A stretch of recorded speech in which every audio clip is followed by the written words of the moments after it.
வணக்கம். கூட்டுறவு வங்கியில் தங்க நகை அடகு, கோடிகளில் புரண்ட ஊழியர்கள், இறுதியில் நடந்த ட்விஸ்ட் என்ன அப்படிங்கிறத பற்றி இப்போ நம்ம பார்க்க போகிறோம். என்னென்னா, கோவையில் இருக்கக்கூடிய கூட்டுறவு வங்கியில் ஒரு பெரிய மோசடி நடைபெற்றிருக்கு அப்படின்னு தான் சொல்லணும். ஸோ என்ன மோசடி அப்படிங்கிறது குறித்தும் இனி மக்கள் விழிப்புணர்வுடன் இருக்கணும் அப்படிங்கிறது குறித்தும் தான் இந்த வீடியோ மேக் பண்ணப்படுது. ஓகேவா? தங்கம் விலை 92,000 கடந்துவிட்ட நிலையில் பலரும் தங்க நகையை வாங்க முடியாமல் தவிக்கிறது உண்மைதான். மறுபக்கம் தங்க நகைகளை அடகு வைத்து பணம் பெறும் பலர் தொழிலில் முன்னேறுகிறார்கள். இன்னொரு பக்கம் தங்க நகைகளை அடகு வைக்கும் போதே பல்வேறு தில்லுமுள்ளுகள் நடத்தப்படுகின்றன. அந்த தில்லுமுள்ளுகளில் ஒன்று கண்டறியப்பட்டுள்ளது. என்னன்னு இப்போ நம்ம பார்க்கலாம். கோவை துடியலூரில் போலி தங்க நகைகளை அடகு வைத்து பணம் பெற்று கடன் மோசடி செஞ்சிருக்கிறாங்க. சுமார் 3 கோடி ரூபாய் வரை மோசடி செய்யப்பட்டிருக்கு. நகை மதிப்பீட்டாளர்கள் மற்றும் வங்கி ஊழியர்கள் இந்த மோசடியை நடத்திருக்கிறதும் ரொம்ப அம்பலமாக தெரியவும் வந்திருக்கு. தங்கத்தின் விலை 90,000 கடந்து விட்டது.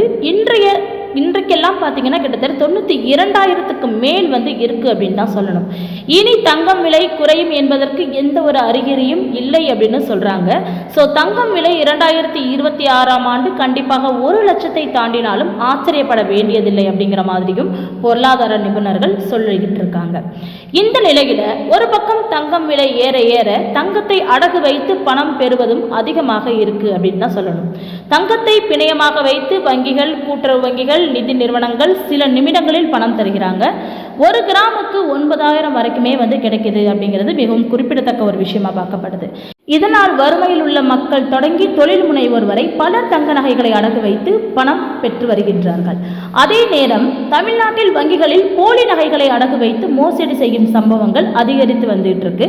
ஸோ இந்த சம்பவங்களில் வங்கி ஊழியர்கள், குறிப்பாக நகை மதிப்பீட்டாளர்கள், மேலாளர்கள் மற்றும் சில முகவர்கள் கூட்டு சேர்ந்து மோசடியில் ஈடுபடுவது அதிகரித்த வண்ணமே இருந்துட்டு இருக்கு. ஸோ இந்த நிலையில கோடிகளில் பல்வேறு வங்கிகளில் மோசடி நடந்திருக்கிறது கண்டுபிடிக்கவும் பட்டிருக்கு. நகை மதிப்பீட்டாளர்களை பொறுத்தவரை வங்கி கடனுக்காக அடகு வைக்கப்படும் நகைகள் உண்மையானவையா அல்லது அவற்றின் எடை மற்றும் தரம் என்ன என்று சோதிச்சு அவங்க சான்று அளிப்பாங்க. அவரே பெரும்பாலும் மோசடிக்கு முக்கிய காரணமாக இருப்பதும் வங்கி ஊழியர்களுக்கு உடந்தையாக இருப்பதும் பிரச்சனைக்கு பெரும் காரணமாக இருக்கு. கோவையில் அப்படியா ஒரு சம்பவம் கூட்டுறவு வங்கியில் அரங்கேறி இருக்கு. கோவையை அடுத்த துடியலூர் விவசாய கூட்டுறவு சேவா ஸ்தாபனம், அதாவது டியூகாஸ்ன்னு சொல்லி ஒன்று இருக்கு. இதை கூட்டுறவு சங்கத்தின் சமீபத்தில் கணக்குகள் தணிக்கை செய்யப்பட்டிருக்கு. இந்த நிலையில கூட்டுறவு சங்கத்தில் போலி நகைகளை அடகு வைத்து கோடிக்கணக்கான பணத்தை மோசடி செய்தது அந்த ஆய்வின் போது என்ன ஆயிருக்குன்னா தெரிய வந்திருக்குன்னு சொல்லப்படுது. அது மட்டும் இல்லை, இது தொடர்பாக ஆய்வு செய்த போது 15 பேரின் முகவரியில் போலி நகைகளை அடமானம் வைத்து சுமார் 3 கோடி ரூபாய் கடன் பெற்று மோசடி செய்தது கண்டுபிடிக்கப்பட்டிருக்கு. ஸோ இது குறித்து துடியலூர் கூட்டுறவுத்துறை அதிகாரி கூட்டுறவு மண்டல இணை பதிவாளர்களுக்கு புகார் அனுப்பியிருக்கிறாங்க. அப்படி புகார் அனுப்பும்போது என்ன நடந்திருக்கு அப்படின்னு சொல்லி பார்த்தீங்கன்னா அதுதான் ரொம்ப ஒரு அதிர்ச்சூட்டும் வண்ணமாகவே இருக்குது. என்னன்னா, இது தொடர்பாக கோவை மண்டல கூட்டுறவு சங்கங்களின் இணை பதிவாளர் அழகிரி உத்தரவின் பேரில் அதிகாரிகள் நேரில் விசாரணை நடத்தியிருக்காங்க. இதில் போலி நகைகளை அடமானம் வைத்து முறைகேடு செய்தது கூட்டுறவு சங்க ஊழியர் சார்லஸ் வயது 41, நகை மதிப்பீட்டாளர் கார்த்திகை ராஜ் வயது 47 ஆகியோருக்கு தொடர்பு இருக்குது அப்படிங்கிறது தெரிய வந்திருக்கு. ஸோ ஒரு போலி நகையை வாங்கி அவங்க அடமானம் வச்சிடல, அந்த போலி நகைக்கு இவங்க உடந்த போய் தான் அதை வங்கியில் அடமானமே வச்சிருக்கிறாங்க. ஓகேவா? ஸோ இது குறித்து புகாரின் பேரில் கோவை பொருளாதார குற்றப்பிரிவு போலீசார் வழக்கு பதிவு செய்து சார்லஸ் மற்றும் கார்த்திகை ராஜ் ஆகிய 2 பேரையுமே கைது செஞ்சிருக்கிறாங்க. பின்னர் பார்த்தீங்கன்னா அவர்களை போலீசார் நீதிமன்றத்தில் ஆஜர்படுத்தி சிறையிலையும் அடைச்சிருக்கிறாங்க.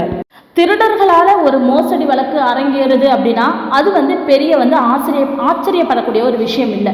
பட் ஒரு வங்கியில் இருக்கக்கூடிய ஒரு நகை மதிப்பீட்டாளரோ அல்லது வங்கி மேலாளரோ இதில் உடந்தையாக இருக்காங்க அப்படின்னா அப்போ உண்மையான நகையை அடகு வைக்கிற நம்ம பயப்பட வேண்டியதானே இருக்குது. உண்மையான நகை புழக்கப்பட வேண்டிய இடத்துல ஒரு போலி நகையும் இருக்குது அப்படின்னா ஸோ நம்ம நகை மாற்றப்படுமாங்கிற பதட்டமும் பயமும் நம்ம மனசுலையும் இருக்க தான் செய்யுது.